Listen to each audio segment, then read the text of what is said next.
Yes, he's expecting your call. Could you hold on, please? Yeah. Yes, and also I would like to let you know that Mr. Anthony Eterno, our economic counselor from Embassy Caracas, will join in on the call as well. Mm-hmm. Okay. Hold on, Okay. please. Hello? Hi. Hello. Yes. Mr. Abrams? No, he's being conferenced in. Hello, gentlemen. Hello. Is everyone on? Hello? Yes, this is Anthony. Hi, this is Elliott Abrams. Mr. Abrams, hi. This is Mr. Maurer. Well, good. I guess it's good afternoon. How are you? Good. I'm good, thank you. Nice to hear you. How are you there? Pretty good. We're expecting some snow, but so far so good. Thank you for your time. I would like to discuss with you our cooperation in the financial sphere, and particularly on the Venezuela issue.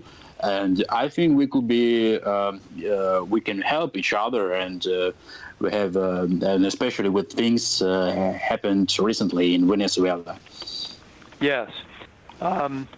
You know that we have a 25B certificate signed January 25th by Secretary of State Pompeo, certifying that interim President Guaido is in control of the account of the government of Venezuela, or the Central Bank of Venezuela, at the Federal Reserve Bank in New York and other banks in the U.S. In that sense, they're analogous to the oil-related sanctions, just trying to preserve assets. And we're trying, working with a number of European governments, to cut off the ability of the Maduro regime essentially to steal these assets. And we know that they have been trying to liquidate accounts.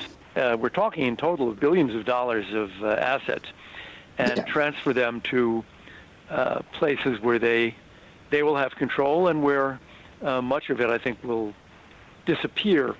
So from our point of view, we wanted just to assure that you were aware of all this, and that you would be applying a very high level of scrutiny to Venezuelan government or central bank accounts, so that the assets cannot be reached and taken away. Yeah, I understand that. I'm aware about that. And so I would like to let you know that we have recently, our Attorney General has opened a case on the investigation of corruption in Venezuela. So we are closely monitoring possible financial irregularities. So, and you know, in our banks there are accounts of PDVSA, and I know that in the U.S. their assets of this company are now frozen. So in Switzerland, they have accounts in several large banks. So what is the status of those accounts now? The PDVSA accounts, any government accounts of Venezuela, central bank accounts of Venezuela. What is the status in Switzerland today? So they have a very large amounts. So they keep their money in several large banks in our country. For example, Limpopo Bank. Part of the money came from Russia under contracts for oil production. So, however, we have not found any violations in this yet. So everything is clean, but I don't know what to do with that. So what do you think should be done in this case?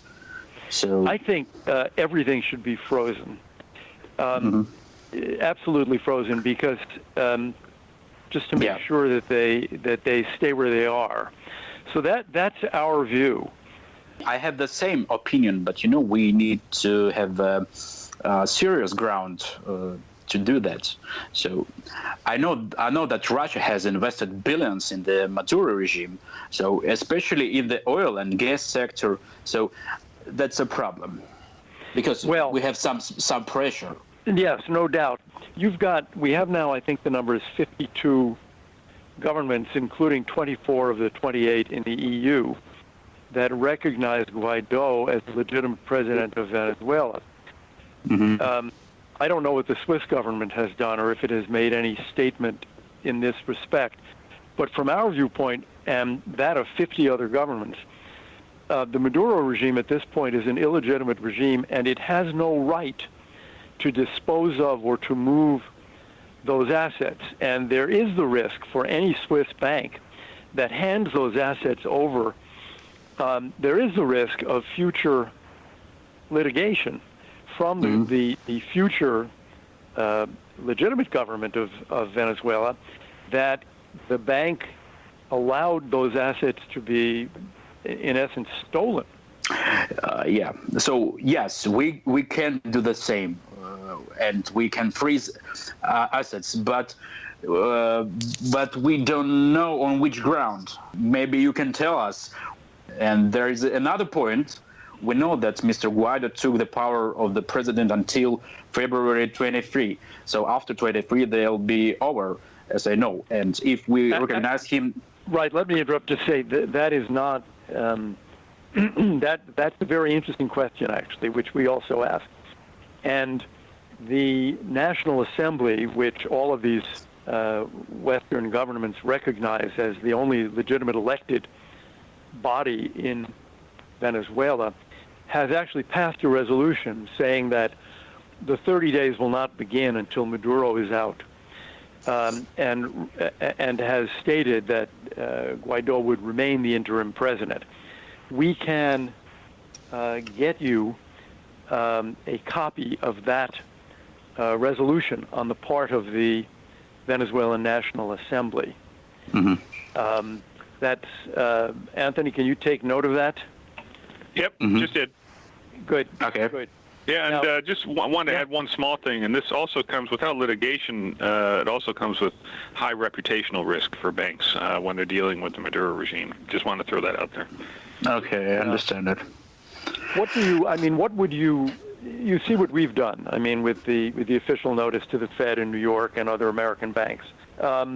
What do you need? Because I think the freezing, a lot of countries have frozen the accounts in an effort to prevent the theft of assets.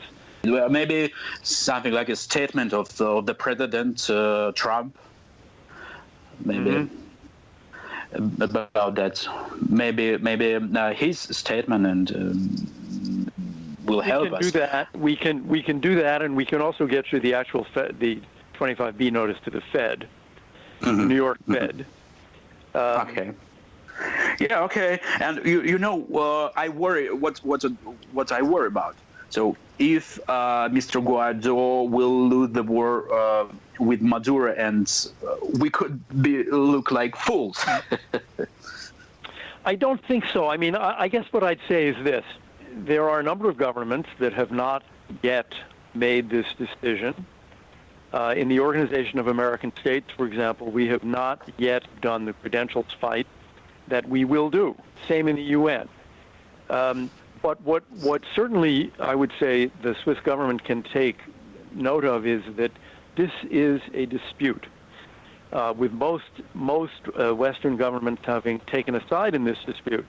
And if there is a dispute, then it would seem that the better wisdom would be to freeze the accounts. By the way, I worry about Russian participation in this case. You know that they have some pressure on us. By the way, you're giving the money. They concerned about money of Maduro, and they worry that you will give that money to Mr. Guaido, their personal accounts. Right. Well, we will be talking. We have been talking to them, but we'll be talking to them again this week and in coming weeks about this. Yes. Also, I want to share some information that will be definitely important to you. It looks like we found the personal accounts of the Venezuelan leadership. So it's highly likely that the family of Mr. Maduro and his inner circle, including the military elites, In recent years, Maduro's accounts have received large amounts of money from Russia, and now they send big tranches to our banks. And there is another aspect. In our banks, there are secret accounts of Mr. Quevedo, and if we close them, we will have problems with OPEC. Tell me, these accounts, now, it's really not possible that the monies in these accounts are gotten legally. I mean, the president of a country cannot have hundreds of millions of dollars in a personal account, nor can all. Not his personal account, but it's money of his inner circle. Right, and we've actually found some accounts like that in the U.S. in the past months and years, and we've been able to freeze them. When you find these accounts, and there is an obvious reason to believe that the money is a product of illegal activities, in this case corruption, what does Swiss law require you to do? We are sure that we will freeze that. Of course. And then I guess there's a long legal process to determine. I think let me see. It depends on card. It depends on concrete case. Right.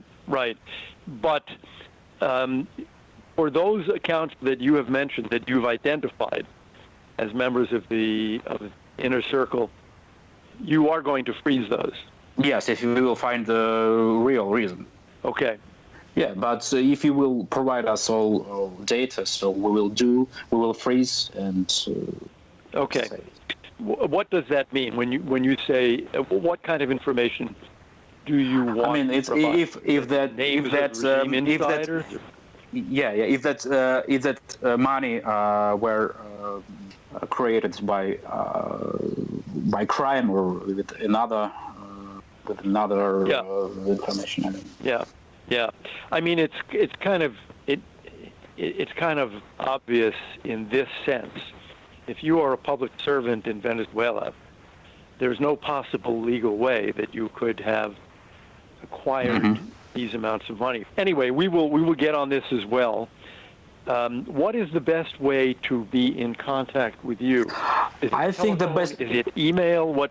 I think the best way is be in touch with your assistant. I also think that maybe I need to make a phone call with Mr. Guaido and discuss some problems with him. That's a very good idea. Now, you'll need a translator, I think. Okay. Because he only speaks Spanish. It's not a problem. We have a lot of interpreters, so. But I do. I mean, he has spoken to many European heads of government, and I'm sure that he would be happy to have this conversation about safeguarding assets. Okay, and so you have you are in touch with him. Yes. Okay. And also, I really would like to tell you, I really concerned about the situation in Venezuela, and I hope that military action in the country will not begin. You know, I have my opinion. If military operations will start, so if it would suddenly will happen, the price of oil will go up. So that will help Putin. Well, yes, help Putin and help Iran. Yes. Yeah. I can give you my email, or is there an email I can have for you? Okay. My email is at state.gov, G-O-V. Okay. By the way, I recently watched a video of your wonderful speech in Congress. Oh, thank you. But who is that strange woman who accused you of some crimes? Yeah. I don't think it was an interesting day. I don't think she's very helpful. Maybe Minnesota has a really hard climate, so maybe that blow her, the wind blow her whole head off. Yes. Minnesota has there is a tradition of being extremely friendly and nice. It's called Minnesota Nice. And she is apparently trying to destroy this image. Okay. Well, look, thank you very much. I appreciate that remark, and I appreciate your time this morning. We have some materials we will get to you, and we'll do our homework. Thank you. Okay, let's be in touch. I will send you a test email. Thank you, sir. Thank you. Bye. Hello. Hello? Yes, this is Elliott Abrams. This is Mr. Maurer. How was the UN meeting? It was fun. I mean, the highlight was a 35-minute speech by the Venezuelan regime representative, which was about 30 minutes longer than anyone else spoke. Yes, I saw that. So do you need UN assistance from Switzerland on this issue? Well, we will actually vote. The Security Council will vote tomorrow. Okay. And we will have 9 votes. So we will get the requisite number of votes. I suppose the Russians will veto. Yeah. We are always interested in seeing whether the Chinese abstain or veto. Yeah. Thus far, they have gone along with the Russians in vetoing, but their language is much more restrained, very different, very businesslike. Yeah, I want to say that our investigation is almost complete, so it will be over by the end of this week. And we have blocked personal accounts of the Maduro inner circle, where ministers of his government and the military and others. So, but you know who had the most money? His wife. No. His wife. Yes. Almost 50 million euros. Really? You can imagine, after blocking our office, she called and was hysterical with that. I've never heard anything like it. Huh. Totally blocked on the personal accounts of about 400 million euros. We are ready next week to meet with the representatives of the President Guaido, and send them to the accounts of individuals. So the accounts of the companies we will be able to pass a little later. Individuals come first. Yeah. Their procedure longer than usually, so we are working to speed up this process. When you said earlier that you had the investigation would be completed, that does include the corporate accounts as well? Yeah, absolutely. So you know that we already frozen more than 20 accounts of Maduro's inner circle. Tell me, if you would, about the confidentiality questions here. For example, if you meet next week with representatives of Guaido in the National Assembly, and you say to them, we have blocked this account or that account, are they then free to not only to access the account, but are they free to announce things? Yeah, of course. We are in touch with President Guaido, so we can do it together. I think. Okay, I mean, I can send you a list of persons who were blocked and which accounts were frozen, so we can publish it. Really? Yes. I didn't realize that. Okay. I mean that that's obviously a great. Yes. Frankly, it's a great help to Guaido. I talked to him. I liked him. He's a good guy and he does the right things. But I think he's still a young person. Yes. He doesn't have as much experience as you and me. This is true. He's 35. Yes, I know. But this guy needs to guide and advise how to do it better. So I hope you can handle it. Yes, we are. One of the things that we are suggesting to them, and so far they have taken the advice, is to freeze accounts. For example, here in the United States, the Venezuelan government accounts as of January, that is the embassy accounts and the embassy to the UN and the OAS altogether had only about $4 million. I think on Friday or early next week we can tell the press all about our investigation. We are in contact with Ambassador Weckel. Yes. Yes. Also, all right. I will actually. I need to call him anyway, but I will be in touch with him today. Yeah. Okay. And we can talk about some of this. Also, I wanted to ask you, what are your thoughts about possible military aid to the President Guaido? You know, we are not going to do that. Yeah. I think it's unless right. Unless the regime does something completely crazy, like attacking the U.S. embassy. Yeah, I know. But our information suggests that people in the regime and in the military are actually nervous about a U.S. invasion. And we think it is useful to keep them nervous, which is one reason that we will not say publicly, no, this will never happen. When I give private briefings to members of Congress, this is exactly what I say to them. We are not trying to make you in Congress nervous. We are trying to make the Venezuelan military nervous, and we think that it is a mistake tactically to give them endless reassurances that there will never be American military action. Yeah. But I can tell you, this is not what we're doing. What we're doing is what you see, financial pressure, economic pressure, diplomatic pressure, political pressure. I agree with you. We could support you on that, at least through private. If you will have some, if you will need our support, at least we can help you with private military companies that's located, registered in Switzerland, if you will need them. So we have registered companies, military companies, so we can handle it. All right. Well, I thank you very much for this conversation. Yeah. I look forward to seeing what comes out publicly, whether it's Friday or Monday. Very good. Perhaps we will be in touch again after that, after it comes out, and if we have additional names for you. Yes, and I wanted to add that during the investigation, it was revealed very important points about Russia, about large companies and businessmen that are on the sanction list of President Trump and the United States Congress.